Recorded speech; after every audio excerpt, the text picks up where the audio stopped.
Hello everyone and welcome to this new edition of Dassault Systèmes live event dedicated to empowering cities in the digital era. Thank you for joining us, all of you online. I know there are hundreds of people connected today. I'm Asha Sampath and I'll be your host today. My mission, among other things, will be introducing the topics, the speakers, and also asking you guys a few questions, but also being the timekeeper, which is key to make sure that we're on track and remain on time. And so, as I mentioned, you'll be able to interact and talk to us throughout our event today. If you have any questions at any time, feel free to type them in the chat box. It's actually quite simple. So we have dedicated live chat moments throughout this event today to answer to your questions. Probably let's just take a quick test. Let's see if it's working fine. So start with the first question for you. So how many inhabitants are there in the city or state where you live?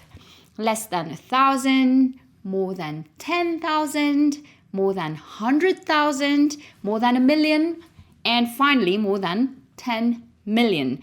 So let's see, we will get back to the results later. Take your time to see if it's working great and feel comfortable, with the app and the platform. So I think it's now time to begin. Let me just kick off with our topic today. So our topic today is empowering cities in the digital era, and the content of this program has been designed especially for you. So what I mean by you is you local and global players in the various sectors in the cities, territories, and construction areas, whether you're a city official, an urban planner, business stakeholder in city planning, an engineer or project leader. The purpose actually of this event is to show you what new tools and platforms are available now to help you define the right policies to deliver on your sustainability goals and offer the best experience possible for you and your citizens. So to explore different angles and making cities more resilient and sustainable, I'm joined today in the studio by Dassault Systèmes experts. So they are here to share concrete examples of how they have been partnering with cities across the globe and what benefits they have generated in the process. And we will also be hearing from one of Dassault Systèmes' long-term city planning partners, Arup. So to kick off today's session, please welcome in the studio with me in Paris here, Simon Ufto, Vice President, Construction, Cities and Territories. Hi, Hello. Simon. It's good to have you. And on my right, Guillaume Lenoël, Construction, Cities and Territories Industry Solutions Experience, Senior Manager at Dassault Systèmes. I've made it. Right. So as you can see, we are social distance, right? So you see my hands there, right? So we're 2 meters away. And we were wearing our masks before we walked in the studio. We removed them. And obviously, we have taken all the precautions for the safety of everyone.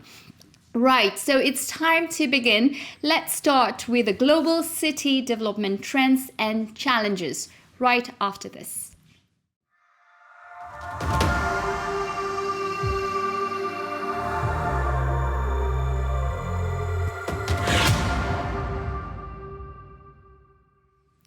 So back in the studio, so Simon, it's great to have you guys here. So I will start with you, Simon. So it's more critical, more than ever before, for cities to become more sustainable. Sustainability is a very key topic. So what are the biggest challenges for cities today?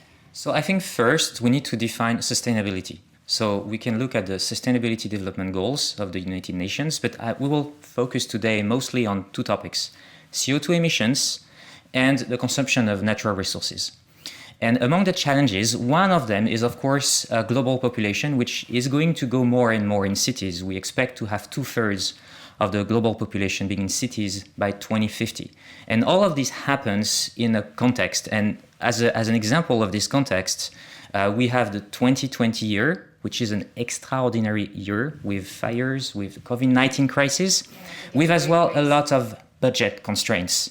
And so the cities have to operate their organizations with this budget constraint, which is actually very tough. And they have, of course, to sustain the very high expectations that citizens have towards their standard of living with health, well-being, comforts. So cities have had huge pressure, and especially the local authorities. Of course. And so what we have seen actually this year as well is a balance of power between central governments and local governments. And we have seen that local governments, cities, were actually in the front line to take leadership on this type of challenges. Sustainability being one of them, of course. So you mentioned COVID-19. Obviously, we cannot start the show without speaking about what's happening currently. I mean, right now, crisis that took us by surprise and is still unfolding today. So how are you at Dassault Systèmes able to support cities' response? Probably give us a sense at what you're doing, how you can empower cities to, develop their right policies and fast. Sure. So on the longer term and mid-term, and we'll come back to that later, we can really help cities build a better living environment, help them develop cycling lanes, help them develop pedestrian paths. So that's the core of what we've been doing. And this year, this topic has been actually top of mind. But shorter term, we have done a lot of work as well with local governments, helping them with cockpits to manage crisis, economic crisis, health crisis, as an example. But we have helped as well city officials manage actually the air quality of their buildings. And so we've helped hospitals, we've helped theaters, concert halls, making large simulations of the level of risks that people were taking in this type of buildings. So we could simulate the contamination risk, as example. So the diversity of what we cover can be quite large. And we see that even on this simulation, we are coming back to the virtual twin concept. So this is what we're seeing on the screen right now. So this is what you've been doing in hospitals, especially during this time of crisis. Yes. In Paris here, but as well in other places in the world, like in China as well. Very good. So Simon, I'm guessing that it goes way beyond just helping cities, face COVID. So what's the way forward? What are you doing? So I think then we can come back to the sustainability topic. I think. In the sustainability objective, it's important that public decision making relies on good data, because good decisions relies on good information. And so what we help cities with first is to create these virtual twins, which are not purely 3D. There is a lot of information in our virtual twins related to mobility systems, related to housing equipment, for instance. And so that's the first element. Then, of course, on top of that, we want city stakeholders to be able to better collaborate with one another to ensure this very good decision-making process to take place. And eventually, when we look back at what we are doing, which is giving back information to cities so that cities can be in a responsibility and can really be empowered, then we are creating something which is similar to a digital utility. So the same way cities provide water to their citizens, they are actually providing good quality data to their citizens. To take the decisions. Exactly, which is key to take the decisions. Right. So I know that you have partnered with authorities in Singapore, in Hong Kong, in Rennes to empower them and help them define, implement better policies more efficiently. And we are lucky because we'll hear about it later on. We've got Fabrice, we've got Guillaume, and we've got Sankar who are going to focus on the different cities they have been working and share the experience with us. But Simon, just very briefly in a couple of sentences, what would you like people to learn today? So, one, that local governments and cities really are in charge of those sustainability issues. And two, that with the technology we have, with the digital technology we can provide, we can actually help really in solving these sustainability challenges that cities and local governments are responsible for. So tools, platforms, and expertise, everything that they need to take the right decisions for the sustainability challenges that they have in front of them. Brilliant. So thank you, Simon. So as I mentioned, we have a couple of different projects that we'll be focusing on in different cities. So let's start first with the Hong Kong project after that.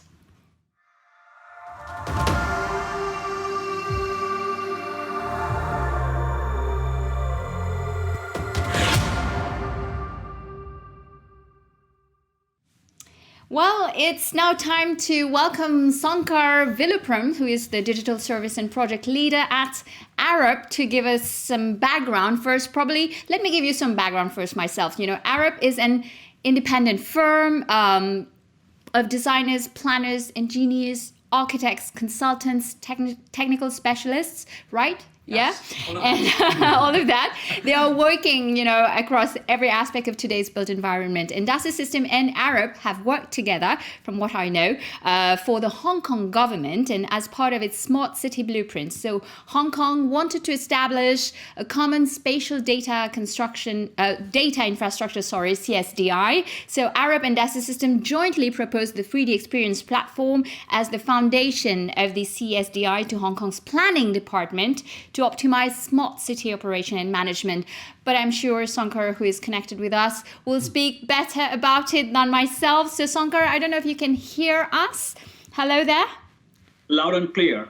Brilliant. So Sankar, it's great to have you here. So I was just saying that, so Arup is dedicated in helping cities and organizations to become more and more resilient. So Sankar, there's indeed this shift in the construction business. The engineering and construction businesses are moving from a historically rule-based business to a data-driven business. And Simon just mentioned how data is key. So what does that mean? And how are they doing it?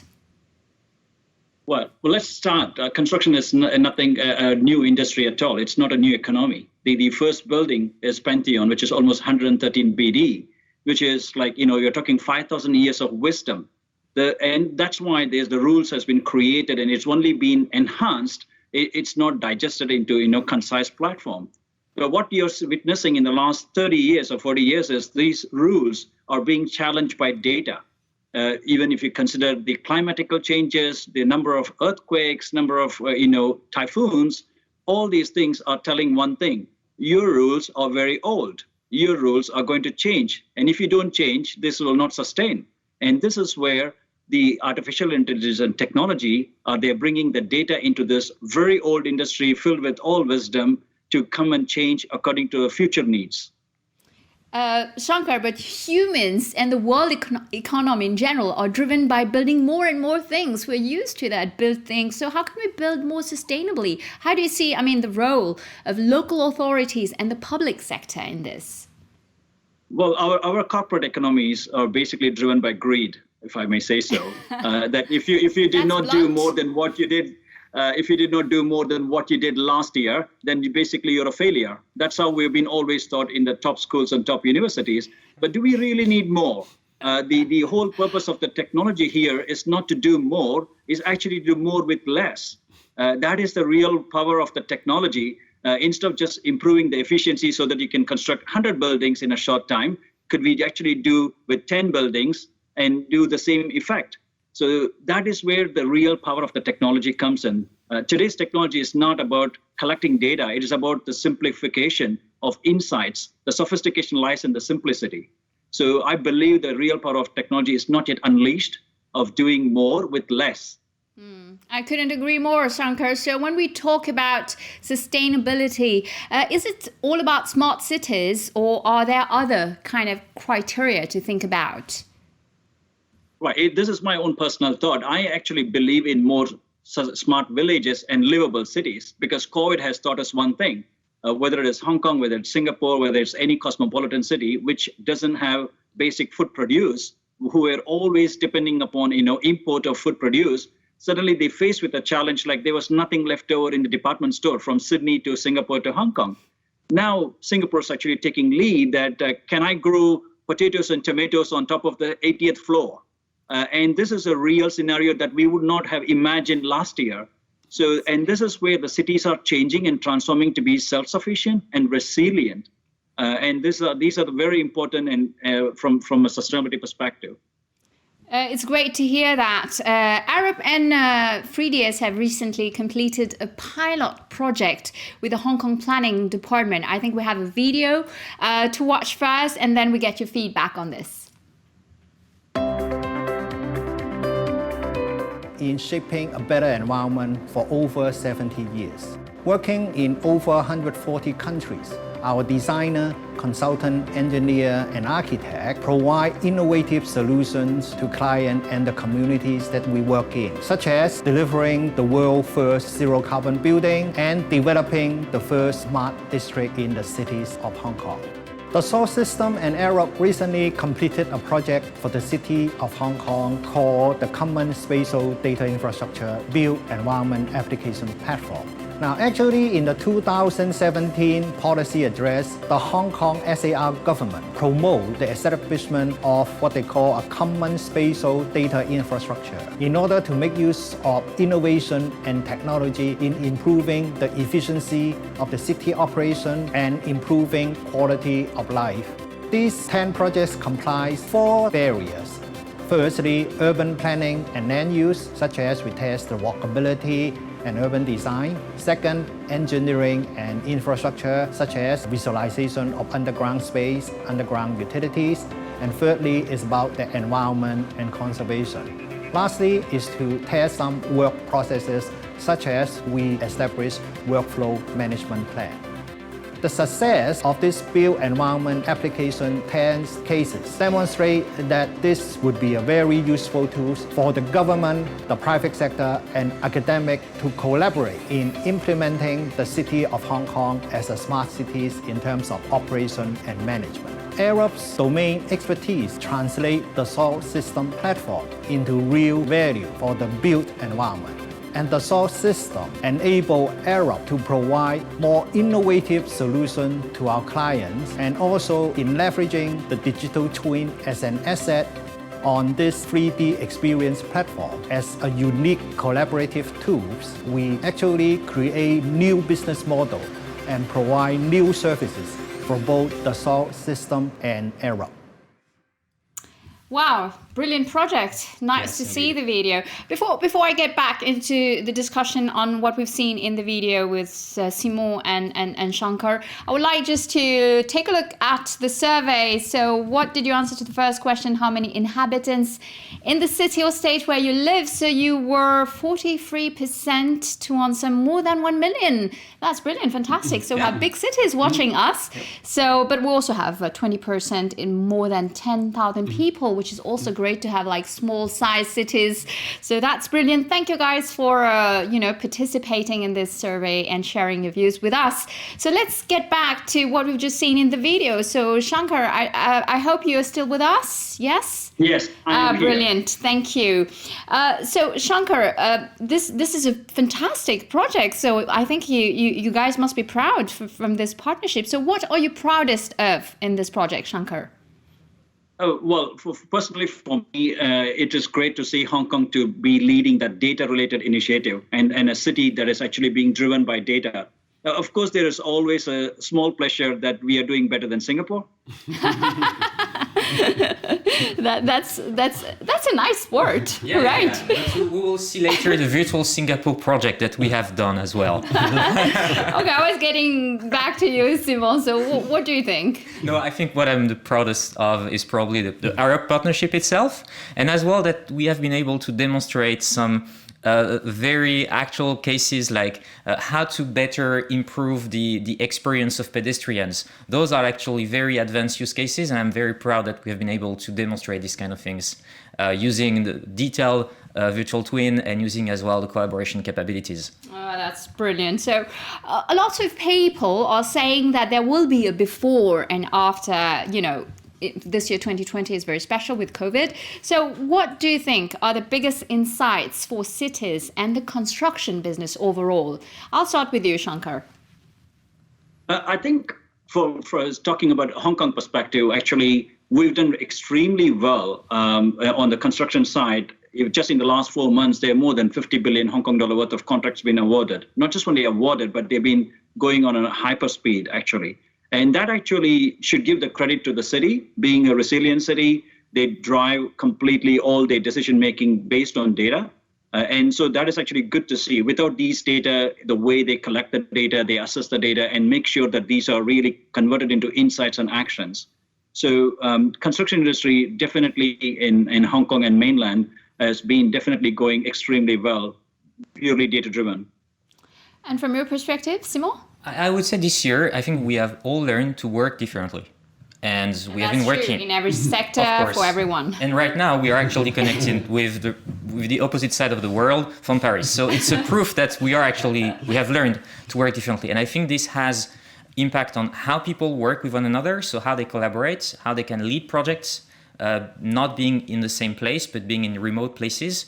And as well, I think it gives a new way to experience our living environment. How do we live in a city that probably doesn't have the same type of services? And we have seen many cities in the world, for instance, develop these cycling lanes I've mentioned before, and that are actually enforcing them right now. Brilliant. So we understand from everything I've heard that sustainable development is critical. So do you think that cities and local governments generally have fully embraced the data and digital revolution? Because we've heard that data is essential, is critical, good data is essential and critical. So how it can help? What would you like to see next, Shankar? Well, it is great actually not only to see a developed, city like Hong Kong and Singapore, but also like cities like Jakarta or even Ho Chi Minh or Bangkok. They are actually going on to this data journey, and it has a bigger impact to these emerging cities, emerging markets. So I hope that more and more cities actually make the decisions on data, because it will break the bureaucracy walls. That is what data can do to a city. It brings in insights and it breaks down the silo barriers of the government, and they will function as one integrated, city management government departments.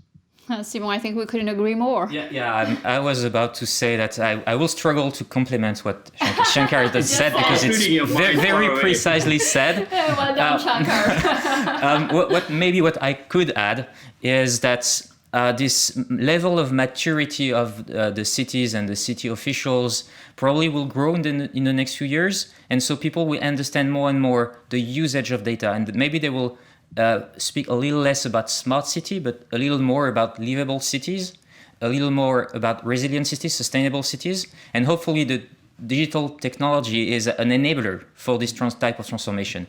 And so using the virtual world to imagine the real one is really where we want to help cities with. And I hope that this level of maturity will grow, and that we will be able to have more projects like Hong Kong project, like as well the Singapore one. Oh, brilliant. That's great. Thank you both for focusing on just how much urban development is changing, and discuss about the new pressures that cities are facing and the opportunities behind them. So thank you, Shankar, for having been with us. It's been great. So thank you for sharing your views. We were very happy to have you live with us today. Thank you very much. Thanks a lot, Asha. Thanks, Simon. Thank you, Shankar. Thanks. Bye-bye.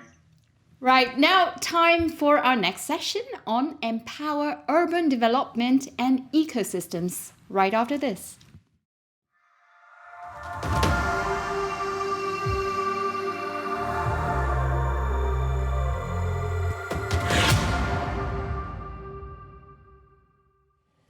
Well, that was the Hong Kong project. So let's now deep dive into a couple of other concrete examples of how Dassault Systèmes is working with cities to help them in their transformation.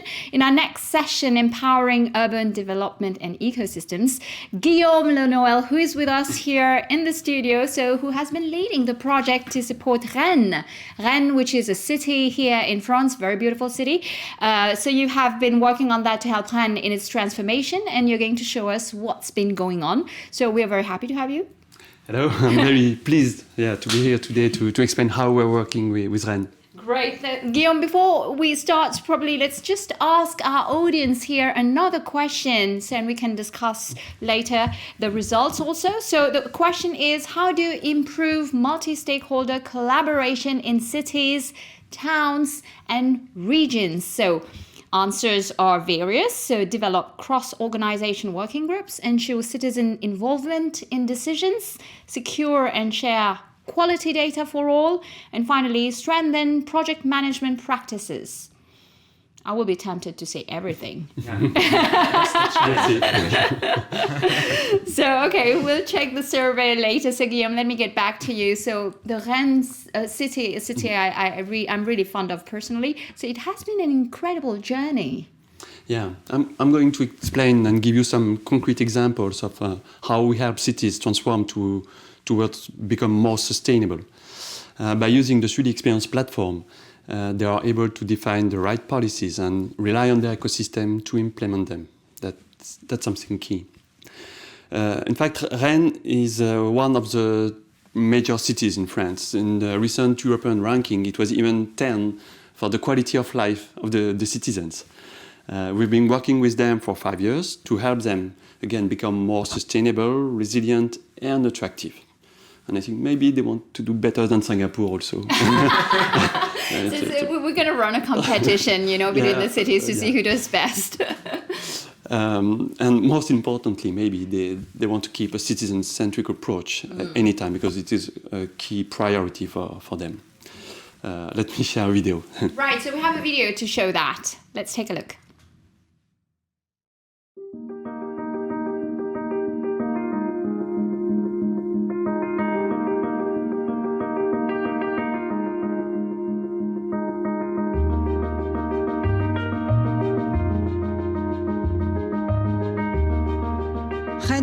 Rennes Métropole is a metropolitan public institution.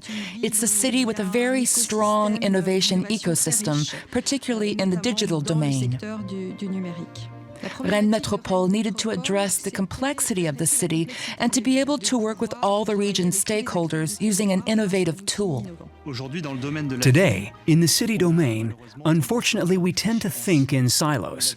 But the city doesn't work that way, so we need a more systemic approach for all stakeholders to work better together and collaborate around a common referential that allows them to simulate the evolutions of the city. We have partnered with Dassault Systèmes to help us set up a platform on the cloud called 3D Experience City Virtual Rennes. This will enable all city stakeholders to remotely share data that will allow them to simulate and better observe urban phenomena.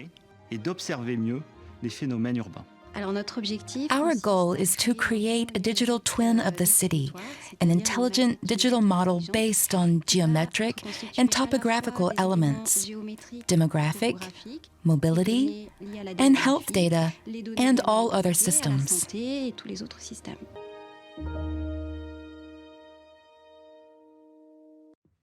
So they had high expectations. Yeah. So you've seen what the expectations were. So let's go into the detail and see what we've done actually. First, we are providing virtual RAIN on a web-based platform. Mm-hmm. It logs all the projects, current and future projects, to explain the city to the citizens. So that's something very interesting. In the past, we only used 3D as a one-way communication tool.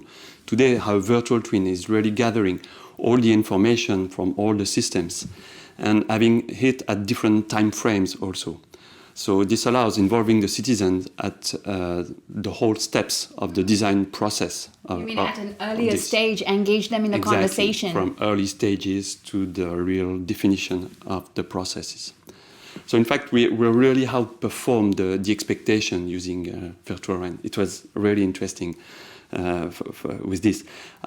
I want to talk about urban design especially. We had a systemic approach to gather all the information and to connect all stakeholders, urban planners, urban designers, architects, engineering offices. They are all able to access aggregated data and share information. This allows reducing project delays, avoiding costly mistakes inside the projects, so that's important. Using the platform, so the platform becomes the place to go where they can find information, reliable information, up-to-date information. Mm-hmm. That's also key. And thanks to the cloud, everyone can access to information and to the services they need. So it can be project management, urban studying tools, social networking capabilities, a lot of things. In real time, and everybody at the same level of information. Exactly. And the platform is also then the place where all the knowledge is gathered from all the disciplines that have to work together. So it enables the collaboration between organizations that used to work in silos, and now they can really work together. Have a collaborative tool. And also use the virtual twin as a simulating environment to simulate options virtually before deciding. So, a lot of things to say. Yeah, a lot of things to say. One thing that struck me was also greener. The city has become greener than it used to be before. Basically, they want to redefine their urban policies. Mm-hmm. So, for example, rethink the balance between buildings, vegetation, infrastructures. If we look at green spaces, today we are almost at 20% of coverage. We want to reach 30% by 2030. Mm-hmm. Why is it so important to have this indicator in mind? Is that it is related to major drivers of the city, the well-being of the citizens, the biodiversity, and the climate effect changes. Mm-hmm. So we can measure how important is it to follow up this policy. Another example is that, for example, they're thinking of having all the basic services like healthcare services, shops, and parks at less than 15 minutes than to everyone's home. And we've seen during the COVID crisis how important this that was. Right. Yeah. And it's becoming even more and more important to reach that kind of policies. More important. If we go deeper into the detail at a smaller scale for the vegetation, we are able to provide technical information, again, to improve the decision-making process. For the trees, we can go at the scale of one street and see the evolution of the trees for between 2014 and 2017, for example. So you have some history there, and you see the evolution. Studying the past to better plan the future and forecast. Brilliant. We have this for many of the urban policies. And sometimes we have to go even deeper into the details to ever better understand things. And for the vegetation, we have been able to enrich our virtual twin with some very accurate representation of the trees. Then we are able to measure the canopy, anticipate the biomass they can create, the shade they deliver, how much care they will need. These are very interesting to, for example, define your planting of the trees, avoid having them too close together. And how you take care of them for the city, they and get you the will information. Have to take care of them for a long time afterwards, so you have to think about it before. Another key element of the project is the communication with the citizens. So, as I said, it is a priority. The 3D modeling really makes it easier to explain how the city is transforming and what the plans are. Mm-hmm. Rennes has set a project home where all the citizens can come whenever they want, just to get information about their city. And they are also organizing workshops, dedicated workshops for children, for example, to explain what are the projects concerning for the city, for their future, for their school sometimes. That's brilliant. So we had, I think, a very great example of interaction between the city and the citizens there. I think it's important to tell the audience that you have been working on this project for how long? Now it's almost 6 years. 6 years, and there's still a lot of things to do, and you've achieved so much. Yeah. Cities, the way they define their future has changed, and Virtual Rennes supports this transformation. So on one side, it enables them to define the right policies and make all the stakeholders work together to implement them. We've seen also that it changes the way we can communicate to the citizen, involving them much earlier in the design process and all along this process. So we are working with them. We have now a solid partnership with them, still a lot to do. And it has helped a lot us to define our solution, also what we want to provide for cities, to help them build a more citizen-centric city, resilient and sustainable. So we have a solution called Inclusive Urban Future that all the cities can now have. Fantastic, Guillaume. Thank you for sharing. I think it was an interesting project to see with all the pictures and to see it because it's hard to explain without really visualizing it. So I think it's kind of nice to see that. Simo, I'm tempted to ask, why do you pick Rennes? Very good question. I'll start by the easy answer. Okay. So you said Rennes is a beautiful city and so on, but Rennes is as well the place where we have our global R&D taking care of city. Okay. So of course it's very easy and it's very straightforward to have the partnership where we are located because we are really in the middle of city creating this innovation together with them, with the team, with the best teams. Of course, this is our team, so they are the best. And obviously. I would say the second reason is that Rennes, and no offense, is a very typical case of a city like we can have thousands of cities like this in the world. Rennes is about 500,000 inhabitants. Mm-hmm. It's a mid-sized city with a mid-level density. Mm-hmm. And there are many other cities similar to Rennes in Europe. Same features. So what we have seen and what Guillaume has described with a lot of accuracy is we can actually see the beginning of what I was explaining earlier, the digital utility concepts. And so we can really understand how this REN is actually leading the way for other similar cities in Europe, but even beyond Europe in the world, who can actually leverage this kind of experience to implement this new policy creation practice, this new collaboration practice with the ecosystem, and of course, this ability to better communicate with the citizens. Fantastic. Oh, let's have a look at the survey. So I don't know if I can see it properly. I can see 19% answered develop cross-organization working groups and 41% ensure citizen involvement in decisions. And we have, I think that's 41% for the second answer, 27% secure and share quality data for all, and 14% the last answer, strengthen project management practices. I would go for all, but obviously it's I think it's very relevant when you see that people want to be involved in the decision making of cities. This is something very key. We realize it more and more. You've seen it yourself. I think there's still a lack of transparency and for the citizen in almost every city. So it's still a priority in most of the areas. Yes, definitely. Super. So we spoke about it already, some green spaces and collaborative working, but we're going to go in more detail. So let's now turn to more details on green spaces and collaborative working right after this.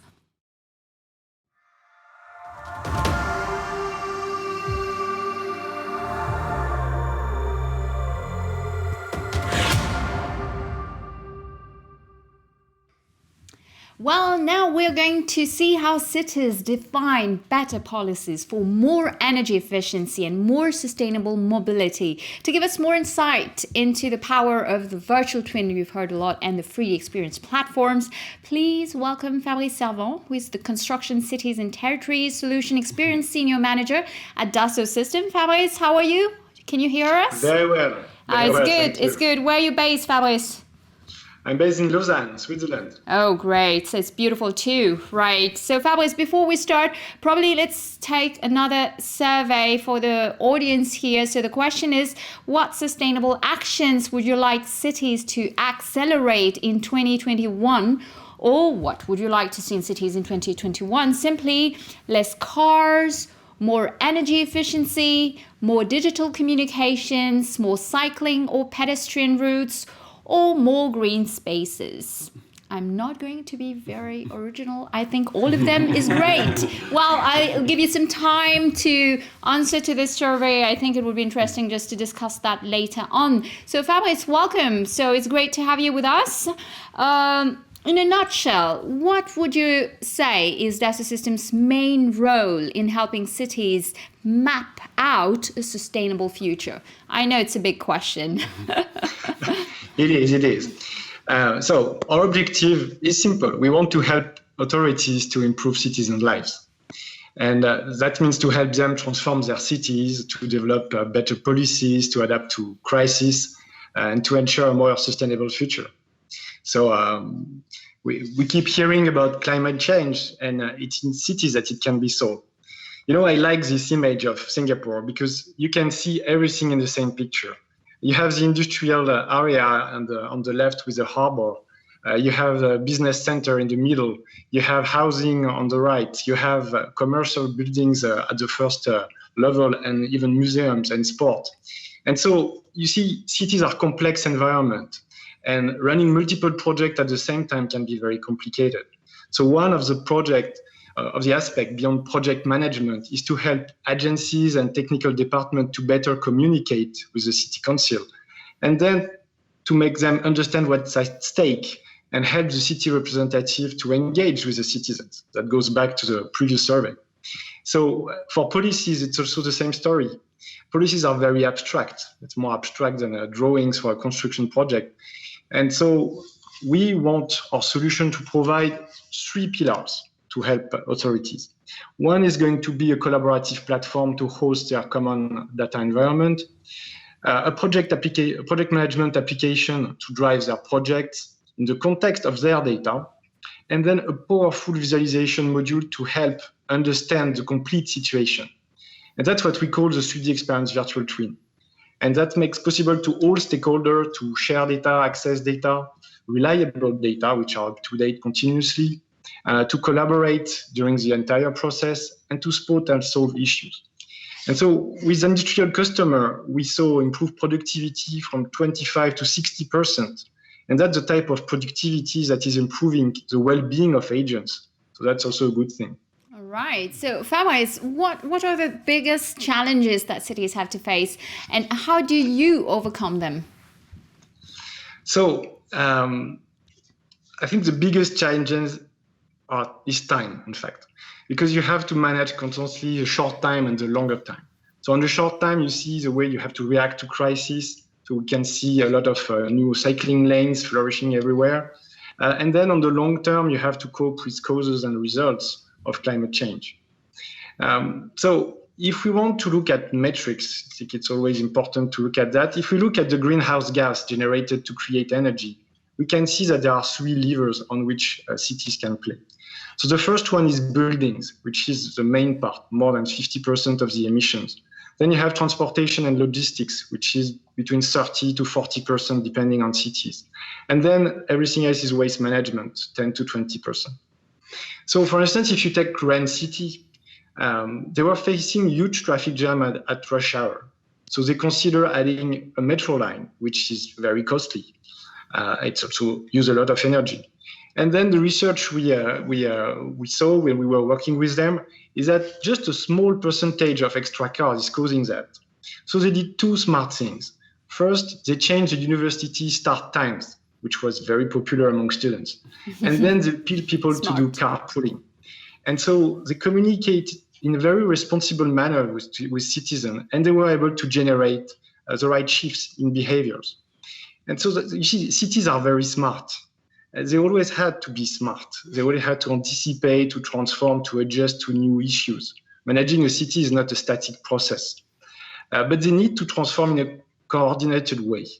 And that's not very simple when you have a lot of decision makers used to work in silos. And so our platform is able to create a virtual model based on shared data. And so you can understand how it operates and then identify potential area of improvement.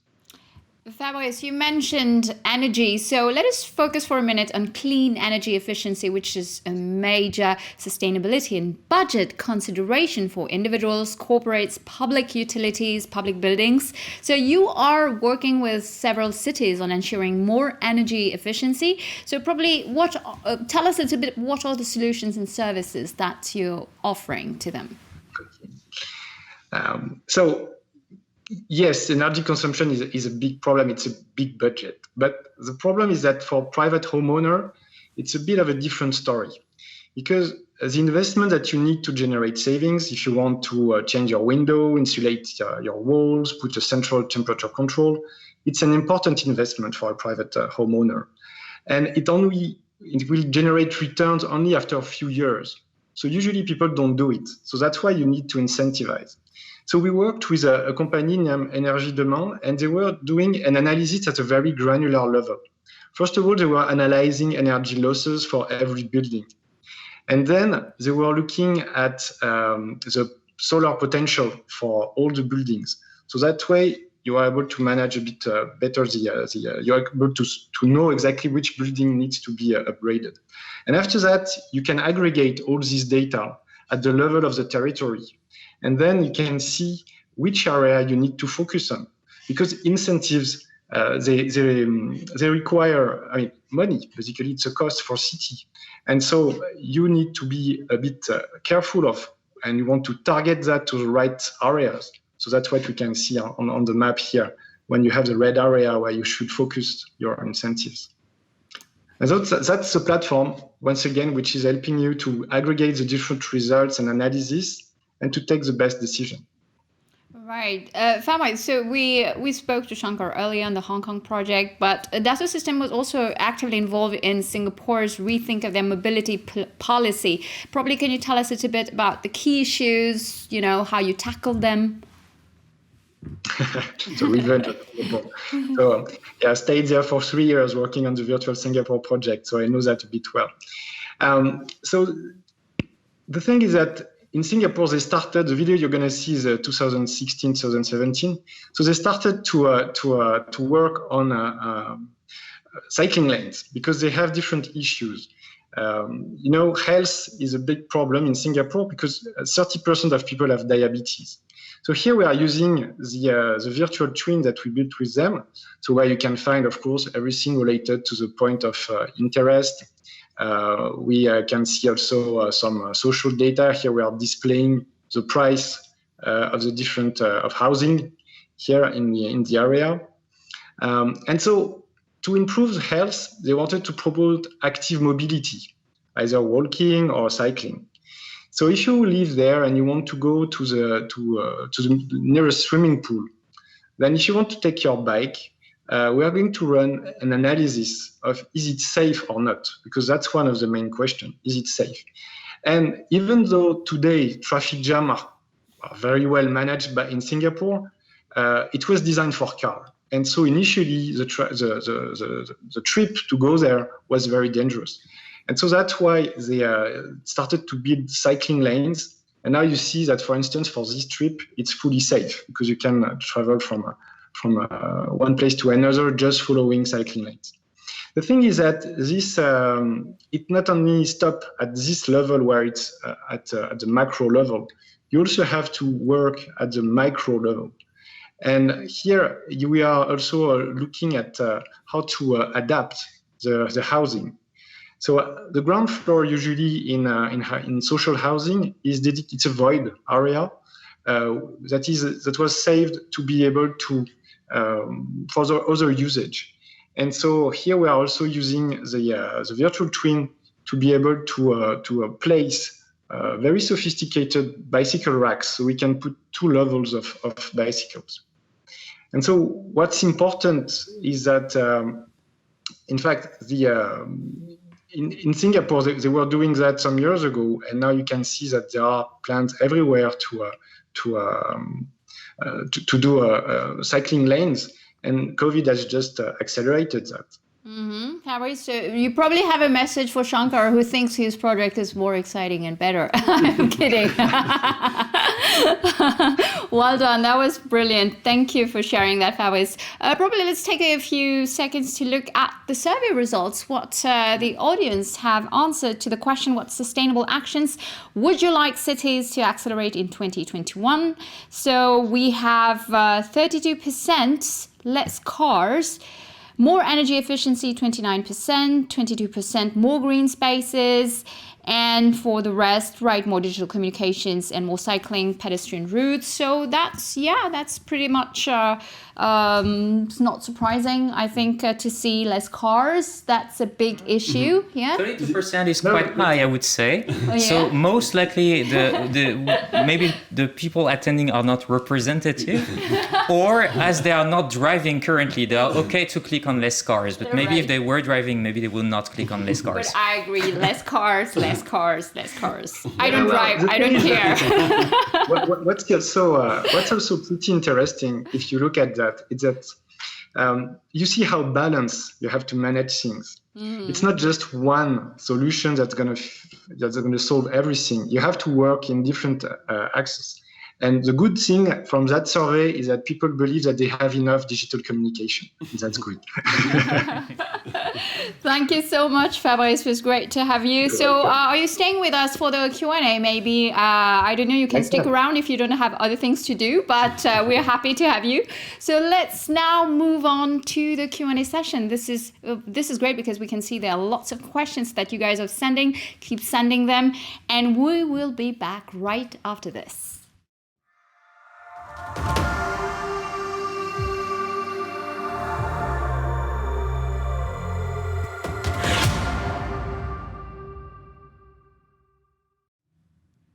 Well, will conclude this session. As I mentioned, it's time to take a few questions. There were many of you sending a lot of questions, and thank you very much for that. So Simon and Guillaume are here. So, we've covered a lot of ground today, and there's lots of things that we've seen. So the question of cities is very, very exciting. So let's probably look at one of the questions we have here on the platform. So how do you include long-term impact variables into the solutions? Decision, transportation system, impact environment. I think they're talking about the platform itself. Yes. Yeah. So I think this comes back to the notion we developed earlier, which is the good data for making good decisions. And so the data we have or we can include is not purely 3D, it's not purely the description of an asset, but it includes as well capabilities, behavior of the systems we have in cities. So this can be a description of how a mobility system works, or this can be the description of, for instance, the green mass that you described, Guillaume, I think, on the Rennes example. And this is not purely based on the current time. This is, we can have a historical approach, so we can take this type of data over a multiple time range. Mm-hmm. And on top of that, we can perform simulation, and we can embed as well simulation from other simulation algorithms that can be very specialized sometimes. With this, we can give actually not purely a picture of what is happening now, but we can give a picture of what will be happening, what has happened. And we can give as well this what if scenario approach that has been presented by Fabrice in the cycling lane example, or by Guillaume in the green area development example in Rennes. Right. So another interesting question on the value of data. So how do you measure the value of data, especially the return on investment? I think that's, you mentioned data is essential, good data is essential. Yes. So how do you do the rest? One way I think to look at it is what is return on investment for a city. Mm-hmm. And so I think it comes back at the very beginning to what are the objectives of cities, most likely around citizen well-being. And so the return on investment, if we may use these words, mm-hmm. Will be around typical criteria that are evaluating public policies. So there is, from my view, not specifically a detailed digitally inspired ROI. Mm-hmm. The return on investments of the type of solution we offer are fundamentally deep rooted inside the public policies that we support. And so the return on investment will be around the criteria that cities already measure, like how long do you need to go from one place to another? What is the overall level of health of a given population? Those kind of metrics, I would say. Right. Maybe Guillaume, you want to add something? I think, here? Yeah, they have more and more data, in fact, and I think they are convinced that they are missing part of the value.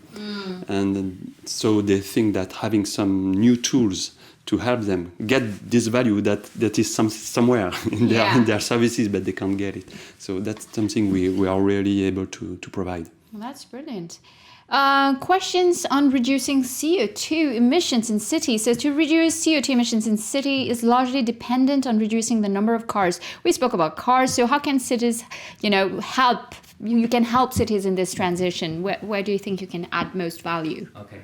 A lot of things here. And I don't claim I will be able to cover everything, and I will ask Guillaume and Fabrice help, most likely. One element is by helping design what the city will look like in the future. So designing new streets, designing the new cycling path that we have seen, improving the pedestrian experience. Mm-hmm. If we make it easier to walk between two different places, we can help reduce the number of cars. Above that, we can help as a company. We have as well a lot of background in the mobility industry, and so we work a lot with automotive companies as well as the ecosystem of automotive industry to develop new type of cars that will be autonomous or partly autonomous, that can give new type of solutions to live in a city, not owning a car, but sharing a car from a pool, for instance, which can reduce the overall number of cars in a city. Guillaume, you want to add something? Yeah, I think there is something about the planning. If we look at REN, there is the midterm planning for mobility, which gives the guidelines for the next 5 to 8 years. For example, 200 more cycling paths. So we can help on this. And then there is the engineering that will come to analyze the situation and set where we will put all those new equipments. And we are able also to help them do it in a more collaborative way, ensure that we are always aligned with the objectives that have been defined at the beginning. All right. Maybe Fabrice, if you're still with us? Yeah. Well, a lot has been said already, but something that we sometimes underestimate is that there are data already in cities, but they don't flow.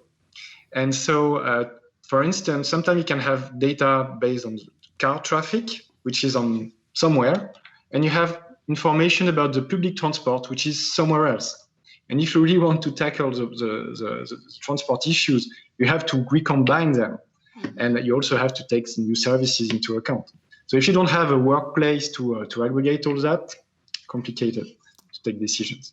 Thanks, Fabrice. We have another question here. So as you mentioned, we've lived through wildfires, heat waves, major floods, Europe, in Australia, in the US. How can you work with cities and territories to help them anticipate better, improve their response? We've covered a little bit the topic. Probably if you want to add a few things there. Maybe one element I can say is that what we have presented from development of greener areas in cities or development of cycling lanes were examples of a more generic topic, which is developing, I would say, data enlightened public policies. And those public policies are not especially short term. Some of them are actually more mid to long term. And so the cases we have here are actually other examples where gathering information, making sure that people share the same understanding, making them collaborate with one another, taking public policies, taking decisions and enacting public policies.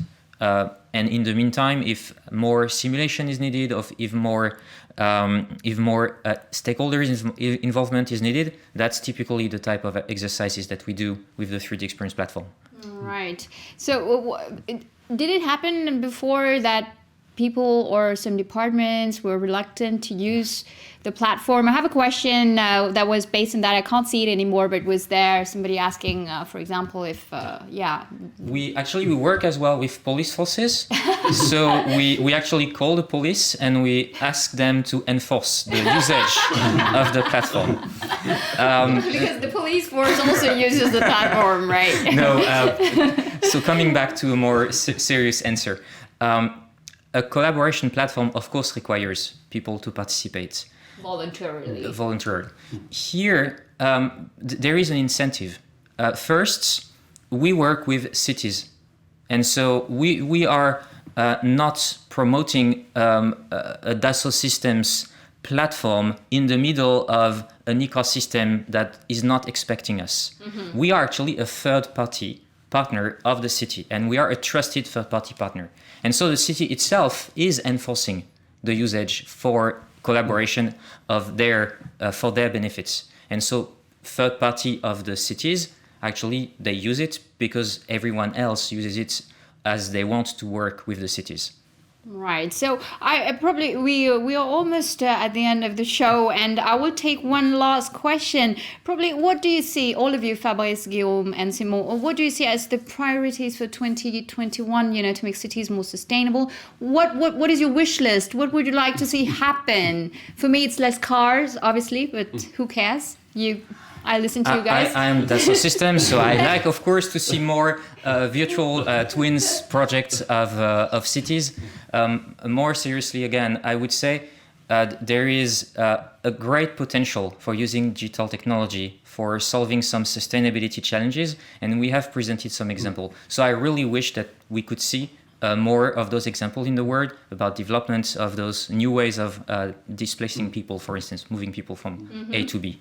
And Fabrice, sorry, I interrupted you, Guillaume. I was, Guillaume, maybe projects where we can see professionals and citizens working together, having more collective intelligence, see how we can hold together, rethink the city and make it happen. Brilliant. And Fabrice, what would that be for you? No, but that's the thing. The idea is really to remove the friction. We have to move faster. And that's what is important today. And we have to embrace the right technology to do it. Right. That's what I hope for cities. Great. So, Simon, we've reached the end. Probably just one final word before we leave here.